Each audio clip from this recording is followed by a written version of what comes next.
الحج اشہر معلومات، حج کے جو مہینے ہیں وہ بالکل معلوم اور واضح ہیں۔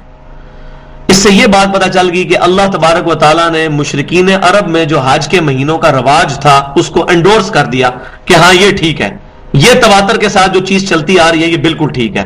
وہ حج کے مہینے کون سے ہیں؟ 3 ہیں، شوال، ذوالقعدہ اور ذوالحجہ کے 10 دن یہ ہیں، کیونکہ شوال کے مہینے میں ہی قافلے مختلف علاقوں سے چلنا شروع کر دیتے تھے۔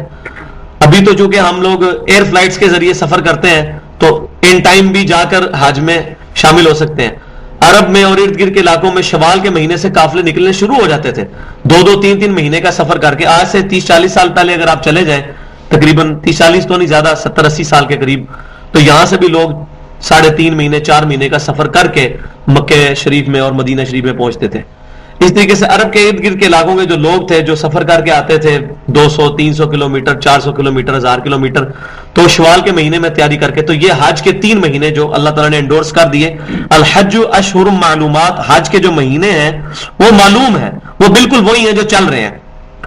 فمن فرض فیہن الحج، پس جو کوئی نیت کر لے ان مہینوں میں حج کرنے کی، فلا رفث، یہ 3 چیزیں ہیں جناب، فلا رفث، تو اس کو چاہیے کہ مت کرے کوئی بے حیائی کا کام، ولا فسوق، اور نہ کوئی فسق اور فجور، کوئی گناہ کا کام، ولا جدال، اور نہ ہی کوئی لڑائی جھگڑا کرے، فی الحج، حج کے دنوں میں۔ یہ 3 بنیادی شرطیں اللہ تعالیٰ نے حج کے لیے لگا دی کہ حج کا پروٹوکول، حج کا جو فلسفہ ہے وہ یہ ہے کہ یہ 3 کام نہ ہو۔ فلا رفث، کوئی بے حیائی نہ ہو، اور اس درجے تک کہ انسان کے لیے جو بیوی حلال ہے وہ بھی ان دنوں کے اندر وقتی طور پر حرام کر دی جاتی ہے، اس درجے تک بے حیائی سے بچنا ہے۔ ولا فسوق، اور نافرمانی نہ کرے، ولا جدال، اور نہ جھگڑا کرے۔ اسی کانٹیکسٹ میں صحیح بخاری اور صحیح مسلم کے اندر حدیث موجود ہے کہ امام کائنات صلی اللہ علیہ وسلم نے فرمایا کہ جس شخص نے حج کیا اور یہ 3 شرطیں لگائیں اور اس نے اس میں بے حیائی کی بات نہیں کی، اس نے کوئی گناہ کا کام نہیں کیا اور لڑائی جھگڑا نہیں کیا، تو حج کرنے کے بعد وہ ایسا ہی ہو گیا جیسا کہ آج ہی ماں کے پیٹ سے پیدا ہوا ہے، اس کے سارے گناہ معاف ہو جائیں گے۔ یہ حج کی فضیلت ہے، لیکن ان طرح 3 شرائط کے ساتھ۔ اور واللہ یہ چیز دیکھنے میں وہاں ملتی ہے، 40 لاکھ کے قریب مجمع موجود ہوتا ہے، لیکن الحمدللہ اللہ تبارک و تعالیٰ نے اس وقت دنیا میں یہ ایک زندہ معجزہ رکھا ہے کہ 40 لاکھ پبلک اکٹھی ہوتی ہے، پوری دنیا سے مختلف نیشنز کے مختلف طبقے کے لوگ اکٹھے ہوتے ہیں، اور اس کے باوجود الحمدللہ کوئی لڑائی جھگڑا نہیں وہاں ہوتا۔ ہر بندہ ڈر رہا ہوتا ہے، ایون غلطی سے بھی کسی کو دھکا لگ جائے تو وہ دوسرے سے معذرت کر لیتا ہے، کیونکہ ہر ایک کو ٹینشن بڑی ہوتی ہے کہ میں نے حج میرا کہیں ضائع نہ ہو جائے۔ تو یہ بہت بڑا معجزہ ہے اس وقت مسلمانوں کا، یہ انٹرنیشنل اجتماع جو ہوتا ہے حج کی شکل میں، کہ مسلمان وہاں پر اکٹھے ہوتے ہیں، الحمدللہ وہاں پر امن ہوتا ہے۔ باقی یہ جو کبھی کبھار جو بگدڑ مچتی ہے یا آگ لگ جاتی ہے، یہ صرف مینجمنٹ کی کمزوری ہوتی ہے، کوئی لڑائی جھگڑے کی وجہ سے ایسا نہیں ہوتا۔ وہ بھی الحمدللہ اب انہوں نے کافی پیسہ لگا کر منا کے خیموں کے پاس، وہ جہاں پر رمی کے لیے جاتے ہیں، وہاں پر اب انہوں نے مختلف جو ہے منزلیں بنا دی ہیں، تقریباً اب 4 ہو چکی ہیں منزلیں، جن پہ پہلے تو ایک ہی سڑک تھی جس سے لوگ جاتے تھے، اسی سے واپس آتے تھے تو وہ بھگدڑ مچ جاتی تھی۔ اب الحمدللہ آپ دیکھ رہے ہیں کتنے عرصے سے بڑا اچھا امن کے ساتھ سلسلہ چل رہا ہے۔ وما تفعلوا من خیر یعلمہ اللہ، اور جو کوئی بھی تم نیکی کا کام کرتے ہو تو اللہ تعالی کے علم میں ہے۔ یعنی کوئی بھی شخص حج کے لیے نکلا ہے، کس نیت سے نکلا ہے اور حج کے اندر وہ کیا شرارت کر رہا ہے، کیا اس کی نیت ہے، یہ اللہ کے علم میں ہے۔ اور یہاں حج کے اندر میں خصوصاً ایک بات ضروری سمجھتا ہوں کرنا، وہ یہ کہ چونکہ عورت کا احرام بھی حج کی حالت میں یہ ہے کہ چہرہ اس نے رکھنا ہے ننگا، تو حج کے دنوں میں نگاہ کی حفاظت کرنا بڑا مشکل ہو جاتا ہے۔ یہ سب سے بڑی ٹینشن ہے جو ایک حاجی کو وہاں فیس کرنا پڑتی ہے، کیونکہ عورتیں جو ہیں انہوں نے بھی احرام اس طرح کیا ہوتا ہے کہ ان کا چہرہ کھلا ہونا چاہیے اور یہ 2 ہاتھ کھلے ہونے چاہیے احرام کی حالت میں، اور یہ بھی اللہ تعالیٰ نے آزمائش رکھی ہے۔ اب اس حالت کے اندر بڑا مشکل ہو جاتا ہے مردوں کے لیے اپنی نگاہ کی حفاظت کرنا۔ وہاں جا کر کوئی انسان میں فوراً کرامت نہیں پیدا ہو جاتی کہ انسان خانہ کعبہ پہنچے گا تو وہ فوراً ہی ٹھیک ہو جائے گا، جس کو یہاں سے بد نگاہی سے بچنے کی اور اپنی نگاہوں کو حرام سے بچانے کی عادت ہوگی، وہاں پر جا کر وہی شخص ہی نگاہ کی حفاظت کر سکتا ہے. یہ بڑا مشکل کام ہے، تو یہ بہت زیادہ پریکٹس کرنی پڑتی ہے، بڑا اہتمام کرنا پڑتا ہے. اور اس میں تو یہ سجیسٹ کروں گا کہ جو شادی شدہ لوگ ہیں خصوصاً انہیں کو ہی حج کے لیے جانا چاہیے اور اپنی بیوی ساتھ لے کے جائیں. اگر وہاں پر اتنے عرصے کے لیے اپنی نگاہ کی حفاظت کرنی ہے تو بیوی اپنے ساتھ ہونی چاہیے. اور یہ الحمدللہ نبی صلی اللہ علیہ وسلم کا بھی مبارک طریقہ تھا. آپ جب بھی کسی سفر پہ جاتے تھے نا تو اپنی کوئی نہ کوئی بیوی زوجہ محترمہ ساتھ رکھتے تھے. بخاری اور مسلم میں موجود ہے کہ نبی صلی اللہ علیہ وسلم پھر قرعہ ڈالتے تھے، جس کے نام پہ قرعہ نکلا ہے اس کو ساتھ لے کے جایا کرتے تھے. تو جب بھی کہیں سفر پر اس طرح جانا پڑے تو کوشش کرنی چاہیے لمبے پیریڈ کے لیے تو اپنی بیوی کو ساتھ رکھا جائے. خصوصاً حج میں تو بہت زیادہ اس چیز کی ضرورت محسوس کی جاتی ہے. اور اگر نگاہ کی حفاظت نہ ہوئی اور پھر روحانیت تو ساری ختم ہو گئی. اب اللہ تعالیٰ سے کیا جزا ملنی ہے. من خیر یعلمہ اللہ، جو بھی نیکی کا کام کرو گے اللہ تعالیٰ کے علم میں ہے. وتزودوا فإن خیر الزاد التقوی، اور سفر کا جو زاد راہ ہے وہ بھی اپنے ساتھ رکھ لیا کرو، اور سب سے بہترین زاد راہ تو تقوی ہے. یعنی جب سفر پر چلتے ہو تو یہ نہ ہو کہ یہاں سے پیسے کو نہ لے کے جاؤ وہاں جا کے بھیک مانگ رہے ہو. اور یہ اکثر پاکستانی یہی کام کر رہے ہوتے ہیں. وہاں پر آپ کو جتنے بھیک مانگنے والے ملیں گے نا ان میں میجورٹی پاکستان، بنگلہ دیش، انڈیا کے لوگوں کی ہوتی ہے. وہاں پہ آپ طواف کعبہ کر رہے ہیں اور لوگ ایسے ہاتھ بلا کے زمین پہ بیٹھے ہوئے ہیں، جس طرح یہاں سڑک پہ بیٹھے ہوتے ہیں نا، خانہ کعبے جا کے بھی یہی کچھ کر رہے ہوتے ہیں. وہی میں کہہ رہا ہوں نا کہ بھائی کعبے جانے سے کوئی سوئچ نہیں آن ہو جانا پرہیزگاری کا. یہ تو کنٹینیوس ایفرٹ ہے کسی بندے کی تقوی کو اچیو کرنا. تو اللہ تعالیٰ فرما رہا ہے کہ جب جاؤ تو زیادہ راہ ساتھ رکھ لیا کرو، اور سب سے بہترین زیادہ راہ جو ہے وہ تقوی ہے. یعنی کہ تقوی ساتھ ہو. یہ نہیں ہے خالی پیسے ہی لے کے چلے گئے، تقوی ہی کوئی نہیں ہے، اسی پیسے سے وہاں غلط کام کرو گے، جا کے فضول خرچی کرو گے. اور یہ ہوتا ہے لوگ پیسہ لے کے جاتے ہیں، اور عورتیں جو ہیں خصوصاً میں نے دیکھا ہے وہاں پر کہ وہ حرم میں نماز پڑھنے کے بعد اس طرح فارغ ہو کے تو بازاروں میں پورا پورا دن جو ہے وہ خریداریاں ہی کرتی رہتی ہیں. اور جب واپس آتے ہیں اتنے انہوں نے جو ہے وہ بیگ اٹھائے ہوتے ہیں، کمبل، وہ ساری چیزیں جو یہاں سے بھی ملتی ہیں.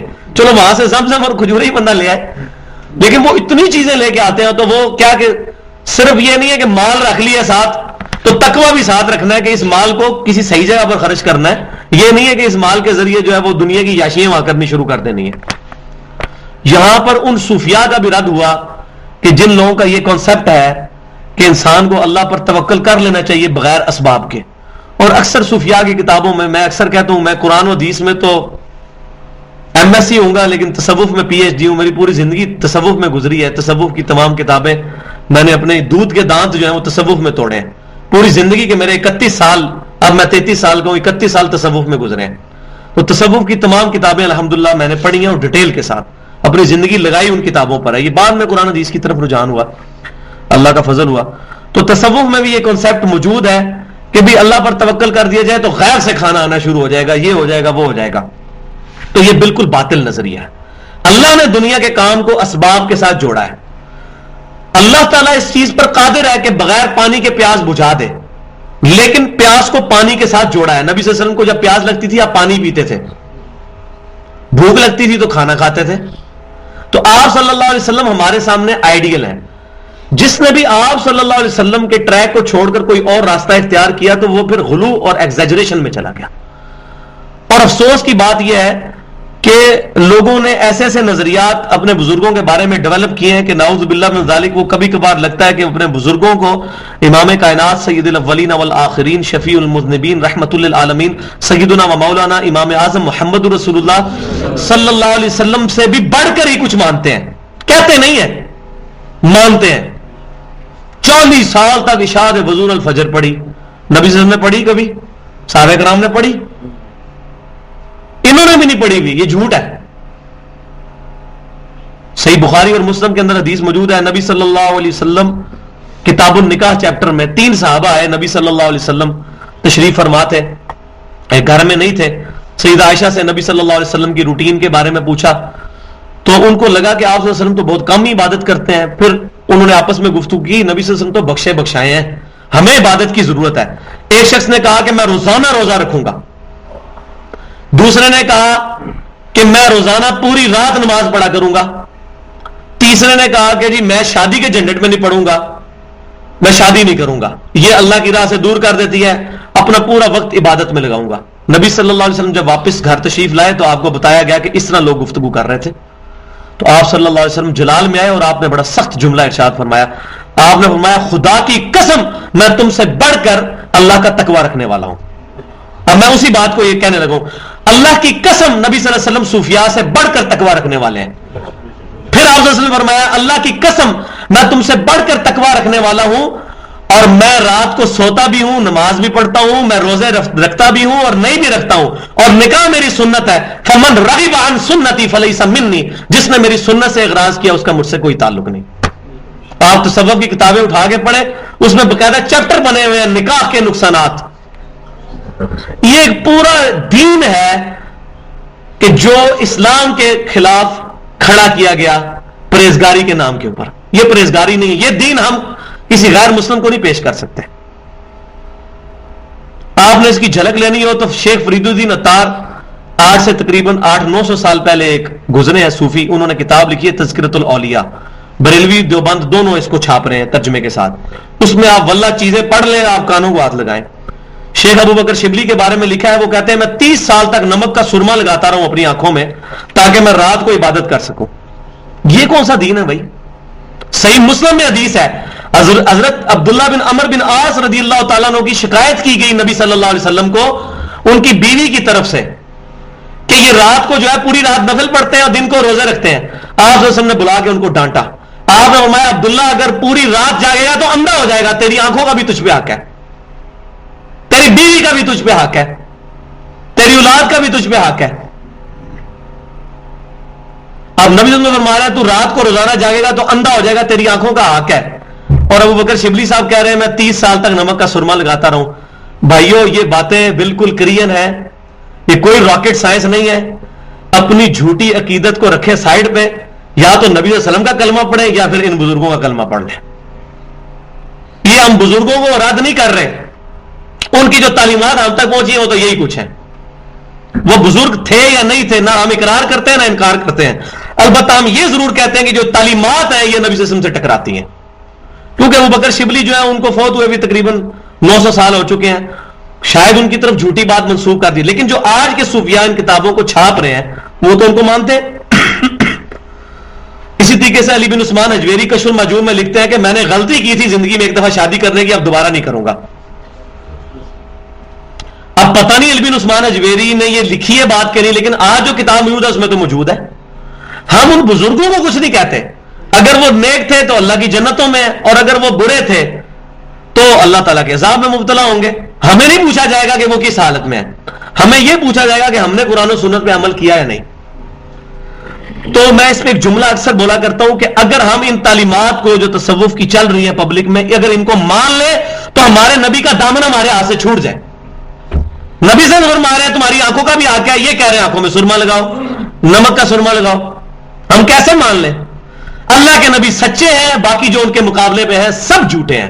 پوری کائنات اکٹھی ہو جائے نبی صلی اللہ علیہ وسلم کے مقابلے پر سب جھوٹی ہوگی. نبی صلی اللہ علیہ وسلم کے مقابلے پر جو نبی صلی اللہ علیہ وسلم کے حق میں ہے اس اللہ کے ولی کو ہم مانتے ہیں.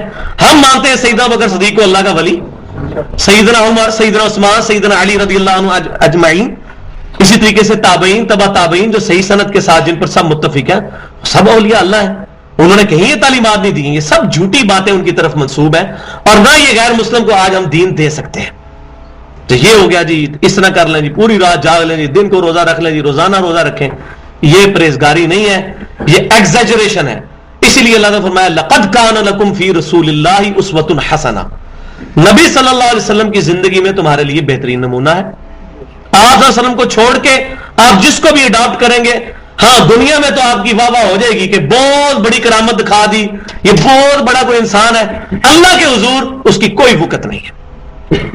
اللہ کے حضور عمل قبول ہونے کی جو شرط ہے وہ امام کائنات صلی اللہ علیہ وآلہ وسلم کا طریقہ کار ہے. تو میں نے بڑی ڈیٹیل سے یہاں پر گفتگو کی ہے کیونکہ یہ آیت ایسے آئی تھی, فَإِنَّ خَيْرَ الزَّادِ التَّقْوَىٰ, سب سے بہترین جو زاد راہ ہے وہ تقویٰ ہے. زاد راہ لے کے ساتھ چلا کرو, خالی خولی جو ہے توکل نہ کرو. جیسے جامعہ ترمذی میں صحیح حدیث ہے کہ اونٹ کو باندھو اس کے بعد اللہ پر توکل کرو. اونٹ کو باندھ کر اللہ پر اسباب اختیار کرنے ہیں لیکن عقیدہ مسبب الاسباب پہ رکھنا ہے. واتقونی یا اولی الالباب، اور مجھ سے ہی ڈرتے رہو اے عقل مندو. یعنی عقل مند وہ ہوگا جو اللہ کا تقوی رکھے گا. سیدھی سی بات ہے. تقوی کا ایک کرائٹیریا یہ ہے کہ انسان اللہ کے احکامات خالصتاً اس کی رضا کے لیے کرے اور طریقہ اڈاپٹ کرے امام کائنات صلی اللہ علیہ وسلم کا.